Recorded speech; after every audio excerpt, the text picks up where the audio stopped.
Petronius woke late, around midday, feeling as exhausted as usual. On the previous evening he had been to one of Nero's feasts, which went on late into the night. For some time his health had been failing.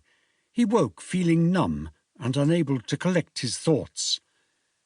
But his morning bath, during which trained slaves carefully kneaded his body, gradually quickened the course of his sluggish blood, roused him, revived him, and restored his strength, so that he emerged from the anointing room, the last section of the baths, as if he had risen from the dead, his eyes gleaming with wit and gladness, rejuvenated, filled with life, exquisite, so unapproachable that even Otto himself couldn't compare with him.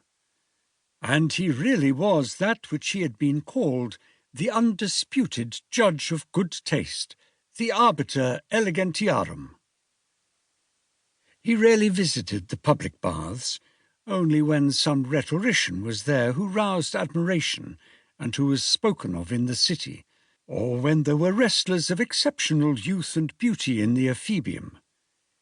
Moreover, he had his own private baths in his grounds, which Celer, the famous contemporary of Severus, had built for him, reconstructing and enlarging the insula with such uncommon taste that Nero himself acknowledged their excellence over those of the emperor, though the imperial baths were more extensive and finished with incomparably greater luxury.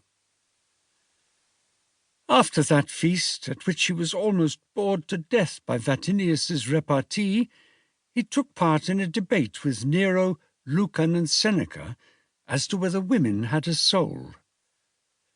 Rising late, he visited the baths, as was his custom.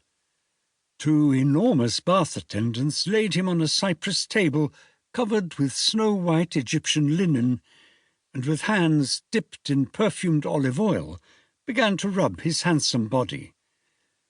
He waited with closed eyes until the heat of the laconicum and the warmth of their hands worked through him and expelled his weariness. After a while he began to speak.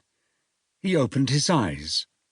He inquired first about the weather, and then about gems which the jeweller Idomeneus had promised to send him for examination that day. It appeared that the weather was beautiful, with a light breeze from the Alban hills, and that the gems had not been brought. Petronius closed his eyes again, and had given command that he should be carried to the tepidarium, when from behind the curtain the nomenclator looked in, announcing that young Marcus Vinicius, recently returned from Asia Minor, had come to visit him.